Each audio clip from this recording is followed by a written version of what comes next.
don't have to be in a real hurry. This car you see there on the right are the K&N cars that just qualified. So there's some of that K&N rubber, different bias ply, Goodyear tire rubber. That's why some of these teams, and like you saw Tony Stewart, aren't anxious to get out there. And if the front car there looked like Chase Elliott's, that's because it is. He's on the pole for the K&N race there today. You see that car parked against the pit wall behind that. He worked them. Yeah. Put a pretty good lap on him in qualifying. Well, and I'm anxious to see what kind of confidence that's going to give Chase running the laps in that car, being on the pole, and how that's going to help him here, because he's another one of those rookies like Brian Blaney that was struggling a little bit yesterday. He'll be in the top 10. Really? I really believe he will. Wow, that's a big statement right there. Now, if you're one of the 5 drivers who has to time in, because one driver's going home, do you want to be out with this first group so you might get a second chance later? Boy, I don't know, Mike. That's a tough question. You got to think about track condition. You want to get your max. You want to get your best lap.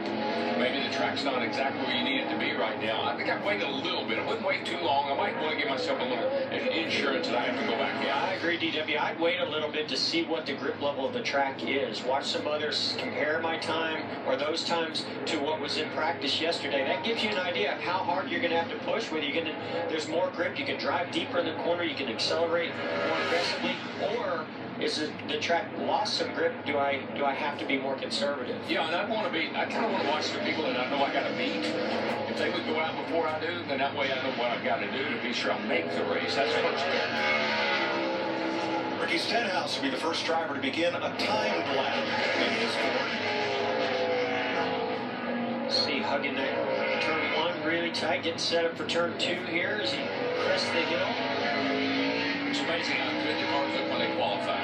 They're all over the racetrack practicing because they're usually on older tires. But when you put 4 tires on, take these things up.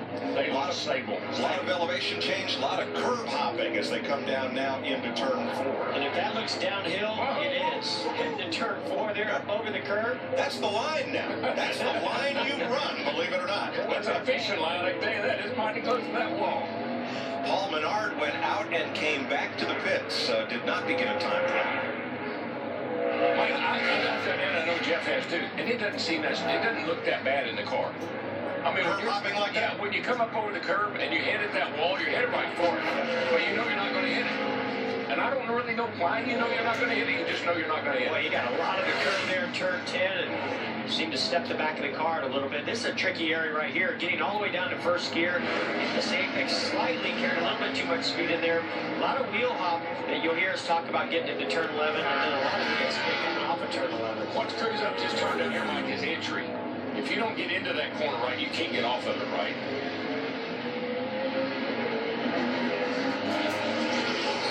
Casey Kane compared to Stenhouse Jr. Up 3/10 coming over the line. Well, maybe even more. Minute 15.8 for Stenhouse. Minute 15.5 for Kane. Yeah, Junior yesterday was a minute 15:17, so got a little ways to go before we get down to what we ran yesterday. And we kept predicting they're going to get down to 14th. Yeah. Minute 14 second bracket. Yeah, 40, a 60, and an 80. Yeah, you're looking good right now, Mike. It's early.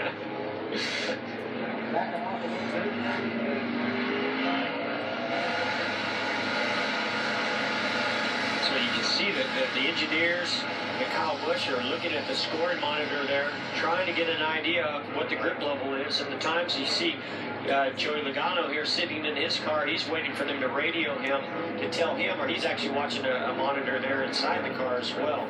I remember back in the day, one lap qualifying here, if somebody was behind you didn't really like that much, you'd run off the track on your cool down lap. Throw a lot of dirt and stuff on the track.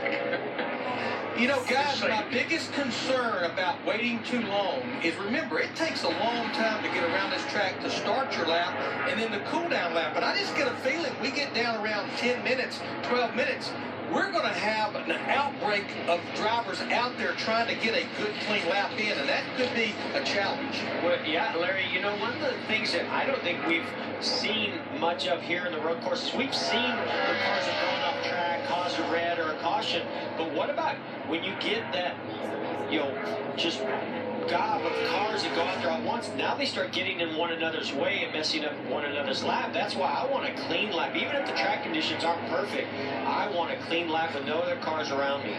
Jeff, it's a 2-mile racetrack with 11 turns. Surely you can find guys out there to get a lap in without somebody getting in your way. Not when everybody decides to leave pit road at the last second. Both the front row cars are out there, Castle and Buscher. And Josh Wise is the first car on track among those who have to make the race on time. Again, there are 36 chartered teams that are guaranteed starters, and there are 5 open teams here as the terminal.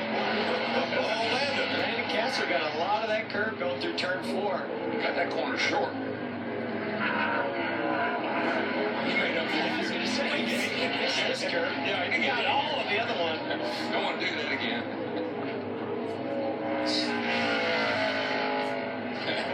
This is huge. Jeez. He's almost in the grass. He was up there long enough to change 2 tires. Damn. So that's actually the top of the hill coming off at 3A, heading downhill to 4, and then here's going into 4. Wow. Whoa. Now that'll help rotate the car. If your car's tight, and I'm assuming that he felt like his car was tight, so he said, I need to get a little bit more of this curve. I think that might have been a little more than his car to get that. If you got any more, it might rotate it over. Gosh. But that's all part of the plan. Like you say, you use those curves to your advantage. Now, on the tightly sprung, no ground clearance sports cars that race here, you stay off the curbs to keep your car in one piece. Yeah. Not so here. No, these big, heavy stock cars like this, I mean, this challenges everything that these cars are all about, as well as the drivers. It makes it a lot of fun to drive, but you have to really use every aspect of the curving and a racetrack to get the most out of it. As we see Patrick Carpentier coming to the line here, veteran road racer. Great road racer. And he's going to be quickest here and take the top spot. No, third. 16:32. Kane, Stenhouse, Carpentier, then Buscher, DiBenedetto, and Castle. Mike, that's over a second quicker than he ran yesterday. I mean, that just tells you how much you can pick up. Now here's road course. Here's Clint Boyer. He's